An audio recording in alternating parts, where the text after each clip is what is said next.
السلام علیکم ناظرین، امید ہے آپ بخیریت آفیت ہوں گے۔ آج کل پاکستان کی سوشل میڈیا پہ پھر ایک دفعہ شیر افضل مروت صاحب، جو کہ پی ٹی آئی کو کہیں نہ کہیں ریپرزینٹ کرتے رہتے ہیں، پھر وہ سوشل میڈیا کے اوپر چھائے ہوئے ہیں، کیونکہ وہ جس جملے سے مشہور ہوئے تھے وڑ گیا، اور اس کے بعد انہوں نے ایک اور ہمارے پیش خدمت ایک اور جملہ رکھا ہے، پٹوارن۔ پٹوارن آج کل پاکستان کے سوشل میڈیا پہ بہت گردش کر رہا ہے، اور ایک یہ جملہ جہاں سے مشہور ہوا، دراصل یہ ایک انٹرویو دے رہے تھے ایک نجی ٹی وی چینل کو، جہاں پہ صحافی جو تھیں وہ فیمیل تھیں اینکر، اور انہوں نے ایسے کچھ سخت سوالات شیر افضل مروت صاحب سے کیے کہ ان کو یہ الفاظ کہنا پڑ گئے کہ انہوں نے ان کو کہا کہ آپ پٹوارن کی طرح باتیں کر رہی ہیں۔ یہ اس طرح کی چیزیں ہوتی رہتی ہیں، اور وہ ایکٹیو رہتے ہیں اسی طرح سوشل میڈیا پہ، آئے دن ان کا کوئی نہ کوئی ٹرینڈ بنا رہتا ہے۔ ناظرین، آج بہت اہم چیزیں جو ہیں میں آپ سے ڈسکس کرنے والا ہوں۔ اگر ہم بات کریں جو موجودہ حالات ہیں، سیاسی حالات جو ہیں اسپیشلی پاکستان کے، اور جو قومی اور پنجاب اسمبلی کے اندر نشستیں ملنے جا رہی ہیں، اس کے حوالے سے ہم چند اہم چیزیں ڈسکس کریں گے۔ مسلم لیگ نون نے عمران خان کے دوست کو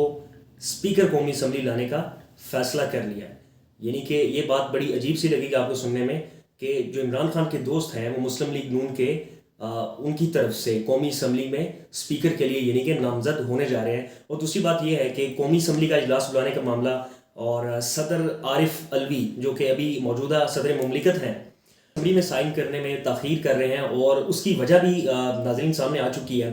اور جہاں تک بات کی جائے اگر پنجاب اسمبلی کی، اس میں وزارتیں کس کس کو ملیں گی، ان کے جو ممکنہ نامزدگیاں ہیں پارٹی کی طرف سے، دونوں اتحاد جو جن دو پارٹیوں کا اتحاد ہوا ہے ان میں سے نامزدگیاں وہ بھی سامنے آ گئی ہیں، وہ بھی آگے جا کے آپ سے ڈسکس کریں گے۔ اگر ہم دوبارہ سے بات کرتے ہیں قومی اسمبلی کی، جو کہ اسپیکر کے لیے نامزدگی آئی ہے وہ ایاز صادق صاحب کی آئی ہے۔ ایاز صادق صاحب کی وابستگی موجودہ سنی اتحاد کونسل یعنی پی ٹی آئی یعنی عمران خان صاحب، ان سے ان کی گہری مراسم ہیں، ان سے دوستی رہی ہے، ان کے ہم مکتب بھی رہے ہیں وہ، اور 1997 میں عمران خان کے ساتھ ہی وہ الیکشن لڑے تھے، اور اس 1997 کے الیکشنز میں عمران خان صاحب اور ایاز صادق صاحب دونوں اپنی نشستوں سے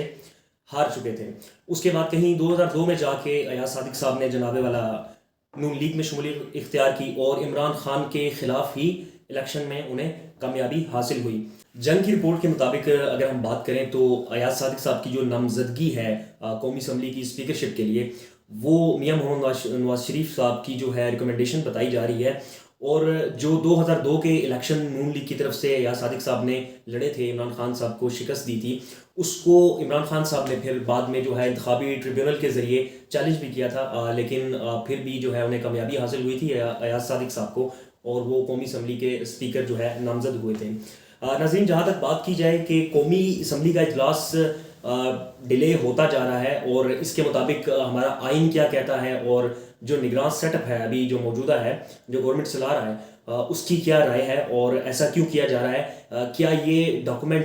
ڈاکومنٹیشن کے طور پہ عارف الوی جو ہمارے صدر مملکت ہیں ان کی جانب سے باقاعدہ یہ روکا گیا ہے یا نہیں؟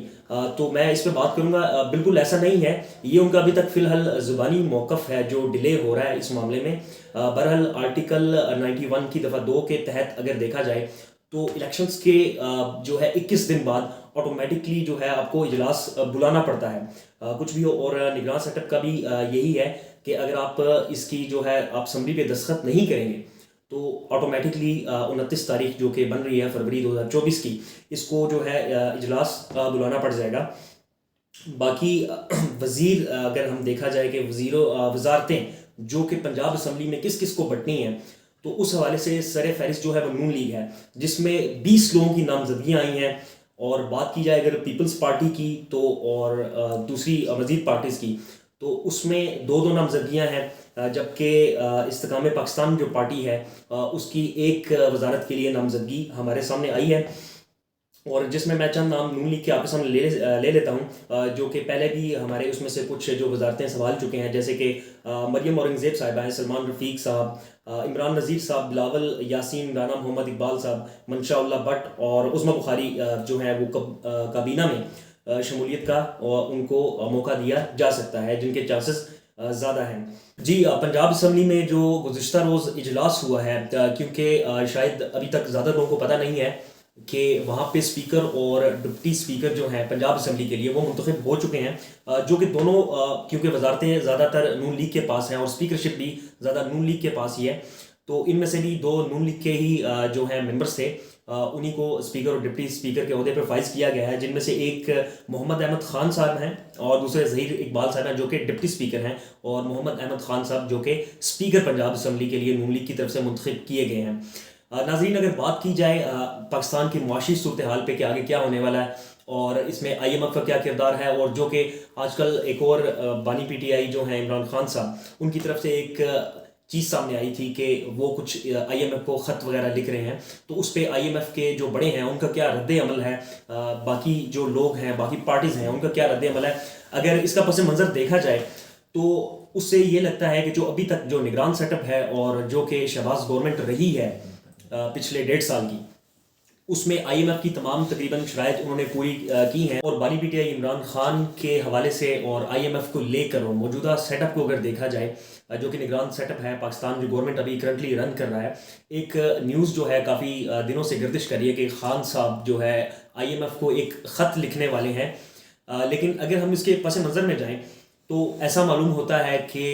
شہباز گورنمنٹ اور موجودہ سیٹ اپ انہوں نے آئی ایم ایف کی شرائط پوری کی ہیں، تمام شرائط پوری کی ہیں، اور قسط کو روکنے کے حوالے سے جو آئی ایم ایف جو ہمیں قرضہ دے گا، جو پاکستان کو قرضہ دے گا، اس کو روکنے کے حوالے سے ایسا سمجھا جا رہا ہے کہ خان صاحب جو ہے کچھ خط لکھنے والے ہیں آئی ایم ایف کے بڑوں کو، لیکن اگر دیکھا جائے ان کا کیا رد عمل تھا تو ایسا محسوس نہیں ہوتا یا ایسا کچھ بھی انڈیکیشن نہیں آتی کہ ایسا کچھ ہوگا، کیونکہ پچھلے جو گزشتہ گورنمنٹ تھی 1.5 سال کی شہباز گورنمنٹ، اس میں ایسے کچھ سخت فیصلے لیے گئے اور آئی ایم ایف کی تمام شرائط کو جو ہے وہ پورا کیا گیا ہے، اور موجودہ جو سیٹ اپ ہے اس میں بھی کچھ ایسا ہی رجحان ہے۔ سو عمران خان کے خط لکھنے یا نہ لکھنے سے جو ایک سیاسی نظر ہے یا ایک معاشی نظر ہے، اس کے لحاظ سے دیکھا جائے آئی ایم ایف کو مد نظر رکھتے ہوئے تو ایسا معلوم نہیں ہوتا کہ آئی ایم ایف اس چیز سے رکے گا، کیونکہ ان کی تمام شرائط پوری کی گئی تھی۔ اور ہاں، ایک بات ضرور ہے کہ پاکستان کی عوام کو ان چند مشکل فیصلوں کی عوض معاشی تنگیاں جو ہیں وہ جھیلنی پڑی ہیں، اس میں کوئی شک نہیں ہے، کیونکہ مہنگائی تو دن بدن بڑھتی جا رہی ہے، چاہے وہ خان صاحب کی گورنمنٹ تھی اس دوران بھی اور اس کے بعد مزید بڑھ گئی، کیونکہ جب آپ معاشی طور پہ سیٹل تبھی نہیں ہو پاتے جب آپ سیاسی طور پہ آپ اگر کوئی بھی قوم یا ملک سیٹل نہیں ہے۔ انشاءاللہ آپ سے پھر ملاقات ہوگی نیکسٹ ولاگ میں۔ چینل دیکھتے رہیے گا، سبسکرائب کیجیے گا۔ Thank you very much.